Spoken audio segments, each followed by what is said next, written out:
After talking about gradients, y-intercept, find the equation of a straight line, and drawing, now we move on to parallel lines.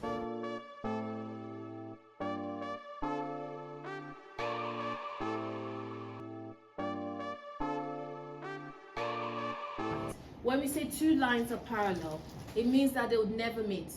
If they would never meet, what does that tell us about the gradient? It's as if you can put this line on top of this line. The steepness of the line is exactly the same. So when two lines are parallel, it means the gradients are the same. If I give you equations like this, y equals 3x minus 18 and y equals 28 plus 3x. And I ask you, the lines that form these two equations, are they parallel? All you need to look out for is their gradient. Before the x here is 3, it's a positive 3. And if you look closely here, before the x here, even though it's not written as y equals mx, you expect mx here. But you can move it around. You see, you will have 3x here and then it's plus 28. So their gradients are the same. Parallel lines means they have the same gradients. With perpendicular line, if I have a line like this, what I can say about these two lines is that they both cross at 90 degrees. They cross here. So when you have two lines and they intersect at 90 degrees, it tells you that those two lines are perpendicular. Now, how do we prove when two lines are perpendicular? For example, you're given the equation of one of the lines and you're told to find the equation of the other line. What you can do is this. The gradient of one line is the negative reciprocal of the other gradient. Call this line A and this is line B. Gradient of line A is the negative reciprocal of the gradient of line B, with emphasis on the negative reciprocal. That is really important. Now let me break it down what I mean by negative reciprocal. If I give you a number, 3 for example, and I ask you for the reciprocal of 3, you can treat 3 as 3 over 1. The reciprocal means you flip it, the denominator becomes the numerator. So the reciprocal will be 1 over 3. Let's try another number. 2 over 8, the reciprocal of 2 over 8 is 8 over 2.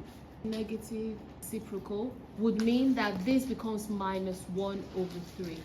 So you just add a negative before it. This one, it will be minus 8 over 2. What if I started with minus 11? The reciprocal of minus 11 is minus 1 over 11. Yes, that's just the reciprocal. The minus still.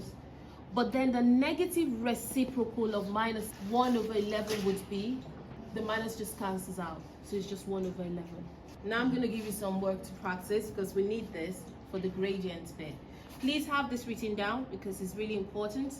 And if you like, draw this to help you understand how the sentence relates with it. And then I'll rub this off and then we'll do a bit more practice on negative reciprocal. I want you to work out the negative reciprocal of each one. So if this were to be my gradient, that would be the gradient of the perpendicular line. What did you get for the negative reciprocal? Very good, very good. Negative 16 over 1. Well done, which is just negative 16. Very good. And the last one, 1 over 108. Lovely. If this were to be the gradient, then this would be the gradient of the perpendicular line. So if I give you the equation of one line, can you figure out the line that's perpendicular to that line? I know the gradient of that perpendicular line because it's the negative reciprocal of that gradient. And then I can use that to work out the y-intercept, and then I'll have the equation of the line that's perpendicular to it. Let's look at some practice question on parallel lines and perpendicular lines now. I'm going to talk you through question 1 and question 2, then I'll let you do 3, 4, 5. 2 points A and B are 0 and 1, and 2 and 4. Work out the equation of the line. You need the gradient, you also need the y-intercept, and then you put them together. So equation of the line would be y equals something x plus something. The gradient would be, you do 4 minus 1 over 2 minus 0. So this is 3 over 2. There's a positive gradient. and the y-intercept, you can figure out this by putting any of these 2 points in here, and that would help you to find this. Let me put this one in here. The y is 1, the x is 0, and then plus something. Let's tidy things up. This is 0, this is 1, and this is a box equals 1. So it means the box is 1. That's how I can find that this is 1. Next, it says write down the equation of the line parallel to AB and passing through the point 0,5.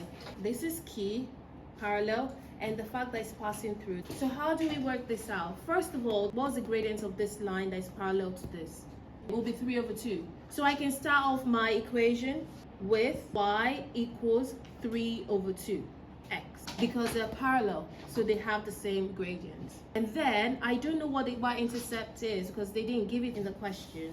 So I'm just going to write plus c, or plus a box like I did in the previous line. Now I need to find c, but look, they've given us a point that this equation is satisfied. My x is 0, my y is 5.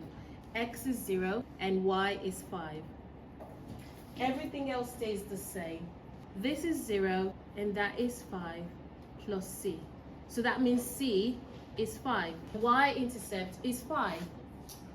Therefore, my equation must be y equals 3/2 x plus 5.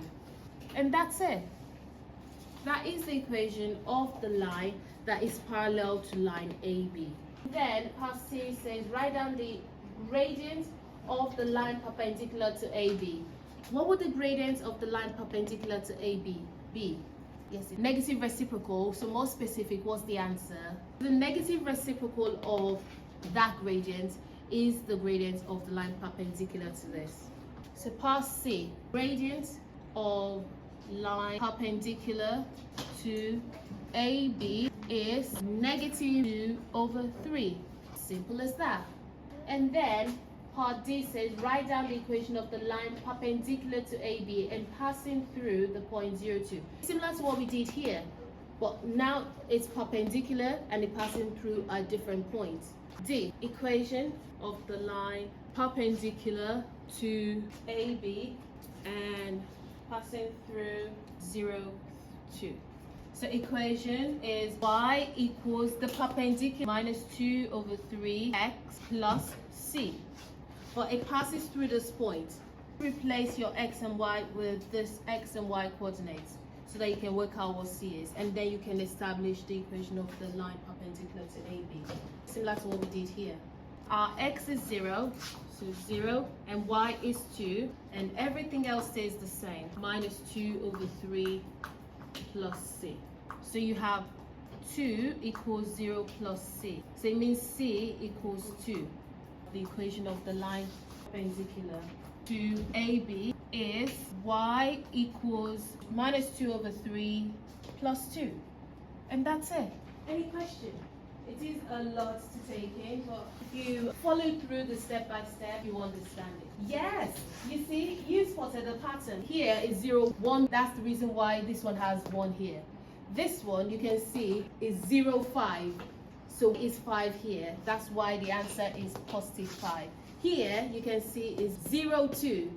That's why there is 2. I've deliberately used this point so you can spot the pattern. But you have to make sure it has to be 0, then the number. If it's 1 and then 4, you can't put 4 there because it wouldn't work. You have to go through this method to help you know what goes in there. Any other question? I feel like we covered a lot. In your homework, which I will be giving you bite size, it won't overwhelm you. Hopefully, it will cover all of this for the next 4 weeks. Every week you get the answers so you can check what you're doing. I'm going to close here. If you have any question again, feel free to send me an email and I will make sure to answer your question. Let's close with a prayer. Our Father and our God, we thank you. Blessed be your holy name. Thank you for bringing us to the end of this session. We pray, Lord, that you bring to our remembrance all that we have learned today in Jesus' name. When it comes to mathematics, we want to be on top of it. We want to understand what the question is asking us to do, and we want to be able to produce the correct answers. Oh Lord, we pray that you teach us. Help us to understand. Help us to be fluent. Help us, oh God, to not just write and regurgitate, but understand what we are being taught in Jesus' name. We pray that as we leave here, we'll not leave in your presence will abide with us always. Thank you for answers to our prayer. For in Jesus' name we have prayed.